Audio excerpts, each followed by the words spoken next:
जरा सोचो, आप एक दिन स्कूल जाने के लिए मिरर में देखते हुए तैयार हो रहे हो और अचानक आपकी मिरर रिफ्लेक्शन आपसे बात करने लगे और आपको एक लूजर से हीरो बना दे। कुछ ऐसा ही होता है मारिया के साथ। तो कहानी की शुरुआत में हम एक प्रेग्नेंट लेडी के पेट की सोनोग्राफी की लाइव रिकॉर्डिंग देखते हैं, जिसके अंदर हम 2 बच्चों को देखते हैं, लेकिन उन्हें देखकर ऐसा लग रहा था कि जैसे एक बच्चा दूसरे को टेक ओवर करने की कोशिश कर रहा हो। ये काफी ज्यादा डरावना था। यहाँ से सीन शिफ्ट होता है और हम मारिया बरिनान नाम की एक 17 साल की हाई स्कूल की लड़की को देखते हैं, जो बहुत ही इंट्रोवर्ट थी। मारिया ज्यादा लोगों से बातचीत नहीं करती थी। वो अपने घर पर भी अपने इमोशंस को छुपा कर रखती थी, क्योंकि उसकी कोई भी बात नहीं सुनता था और इस वजह से वो अच्छे से खाना भी नहीं खाती थी, जिससे उसका वेट भी काफी कम हो गया था। मारिया के फादर का नाम डैन था, जो कि प्रोफेशनली एक प्लास्टिक सर्जन थे और उनको सभी चीजें परफेक्ट पसंद थी। इस वजह से वो मारिया से काफी सख्ती से पेश आते थे। मारिया की मदर का नाम था एमी, जो डिप्रेशन की शिकार थी और अक्सर उसको बुरे बुरे सपने आते थे। मारिया के डैड का एक औरत के साथ अफेयर चल रहा था और एमी अपने हस्बैंड के अफेयर के बारे में सब जानती थी, लेकिन एमी अपने हस्बैंड से ऐसे ट्रीट करती थी जैसे उसे कुछ पता न हो। स्कूल में मारिया को एक मार्क नाम का लड़का हमेशा परेशान करता रहता था और बाकी सब भी उस पर हंसते थे, क्योंकि वो लोगों से काफी दूर रहती थी। मारिया की एक बेस्ट फ्रेंड थी जिसका नाम था लिली, जिसके बॉयफ्रेंड सीन पर मारिया को क्रश था और इसीलिए वो लिली से जेलस फील करती थी। इस वजह से मारिया स्मोकिंग करने लगी थी। एक दिन अपने घर पर मारिया को अचानक से एक सोनोग्राफ इमेज दिखाई देती है, जिसके अंदर ट्विंस बच्चे थे और ये एग्जैक्ट वही इमेज थी जो हमें मूवी की शुरुआत में दिखाई गई थी। ठीक इसके कुछ दिन बाद से ही मारिया को अपने मिरर रिफ्लेक्शन से आवाजें आना शुरू हो जाती हैं और अक्सर मारिया अपनी मिरर रिफ्लेक्शन को अलग चीजें करते देखती थी, जिससे शुरू में तो मारिया को बहुत डर लगता है, लेकिन धीरे धीरे मारिया अपनी मिरर इमेज से बातें करने लगती है। उसके मिरर इमेज मारिया को अपना नाम आयरम बताती है। आयरम मारिया के मुकाबले काफी ज्यादा ब्यूटीफुल, चार्मिंग एंड कॉन्फिडेंट थी। बेसिकली मारिया जैसे बनना चाहती थी, आयरम के अंदर वही सारी खूबियाँ थी। वो दोनों आपस में बहुत बातें करने लगते हैं। मारिया को फील होता है कि फाइनली कोई तो उसे मिला जो उसकी बातें और फीलिंग्स को समझता है। यहाँ से सीन शिफ्ट होता है और हम देखते हैं कि मारिया को प्रॉम नाइट में जाने के लिए उसके पेरेंट्स फोर्स कर रहे थे, लेकिन मारिया श्योर नहीं थी कि वो किसके साथ प्रॉम नाइट पर जाएगी। प्रॉम नाइट में आइस स्केटिंग डांस करना था और मारिया को आइस स्केटिंग करना बिल्कुल भी नहीं आता था, बट उसकी फ्रेंड लिली उससे कहती है कि मैं तुम्हें स्केटिंग सिखाऊंगी। जब लिली उसको आइस स्केटिंग सिखा रही होती है, तभी मारिया आइस स्केटिंग करते टाइम नीचे गिर जाती है और लिली उसको उठाने के लिए उसकी हेल्प नहीं करती और उससे कहती है कि मैं जानती हूँ कि तुम मेरे बॉयफ्रेंड को लाइक करती हो, इसलिए तुम्हारे लिए अच्छा यही होगा कि तुम सीन से दूर रहो। वहीं दूसरी तरफ हम सीन को देखते हैं, जो कि एक अच्छा लड़का था, क्योंकि वो हमेशा ही मारिया की हेल्प करता था और ये देखकर लिली काफी जेलस फील करती थी। एक रात मारिया अपने फादर के साथ बाहर घूमने जाती है, जहाँ मार्क उसे इनडायरेक्टली वे में तंग करने लगता है। अब ये देखकर मारिया के फादर उसको ये कहते हुए अपने क्लिनिक पर बुलाते हैं कि वो उसे एक सरप्राइज देना चाहते हैं। मारिया सोचती है कि शायद उसके फादर उसे कार गिफ्ट करने वाले हैं, ताकि उसे बस में ट्रैवल ना करना पड़े।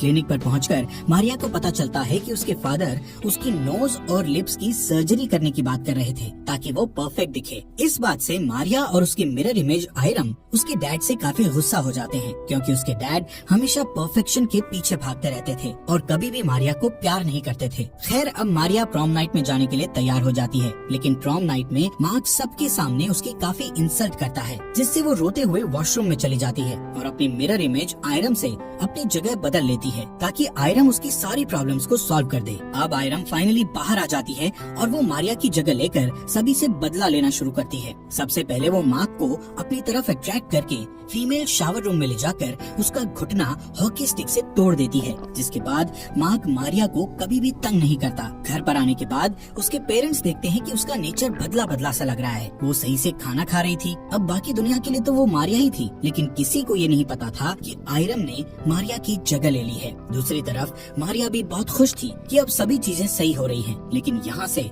सब नॉर्मल नहीं रहने वाला था। आयरम अपने डैड के क्लिनिक पे जाकर वहाँ अपनी मॉम एमी और अपने डैड डैन की गर्लफ्रेंड को कॉल करके एक ही टाइम पर बुलाती है, जिससे उसकी मॉम समझ जाए कि उसके हस्बैंड डैन का अफेयर किसके साथ चल रहा है। घर आकर आयरम अपनी मॉम से बदतमीजी करती है और कहती है कि उनको अपने हस्बैंड के अफेयर के बारे में सब पता होने के बावजूद भी उन्होंने कोई एक्शन क्यों नहीं लिया, जिस पर एमी आयरम को जोरदार थप्पड़ मारती है।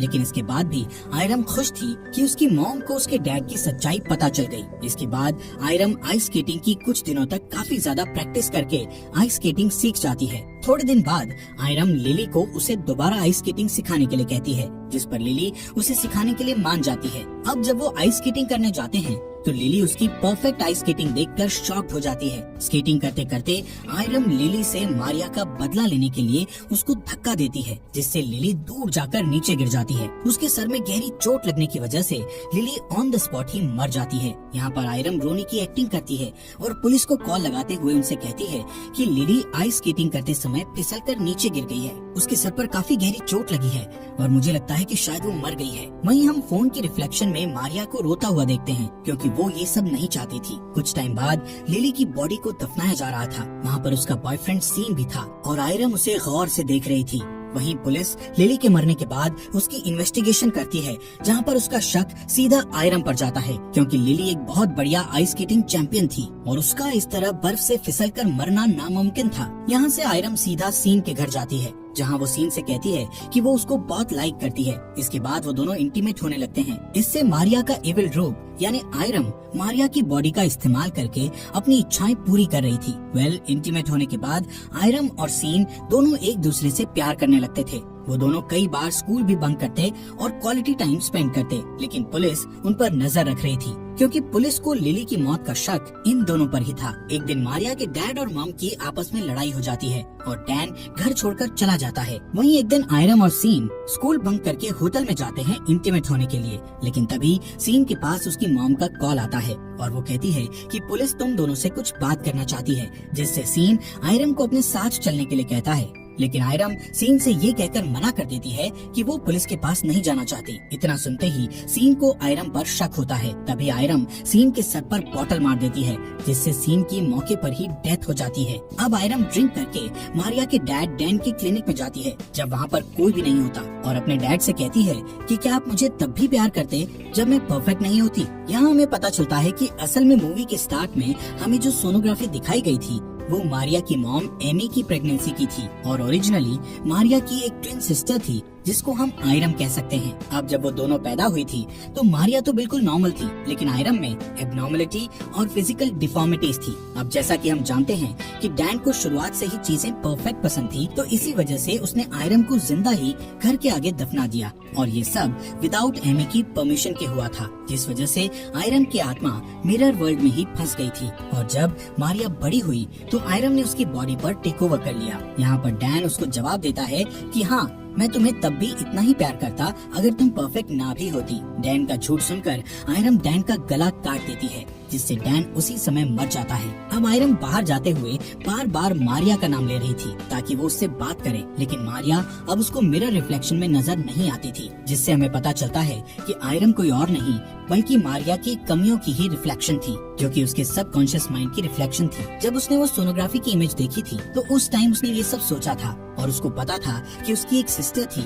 जिसको जिंदा ही दफन कर दिया गया था, जिसकी वजह से उसके ब्रेन ने ये सब इमेजिन किया था। यहाँ पर असल में मारिया ही थी जिसने ये सब किया था, इसीलिए उसके पेरेंट्स शुरू से ही उसके लिए काफी परेशान रहते थे। उसका वेट भी इसीलिए कम हो रहा था क्योंकि वो दिमाग से थोड़ी डिस्टर्ब हो चुकी थी, और अब आयरम की सारी पर्सनालिटीज मारिया की पर्सनालिटी से जुड़ चुकी थी। इसके बाद मारिया अपने घर में आकर अपनी मॉम एमी के पास आकर लेट जाती है, और हम कुछ मिरर्ड बस शॉट में देखते हैं कि वहाँ पर एमी के साथ 2 लड़कियां लेटी हुई थी, जो कि ये सिग्निफाई करता है कि मारिया ने अब ट्विंस की पर्सनालिटी ले ली है और अब वो सब कुछ करने के लिए रेडी है।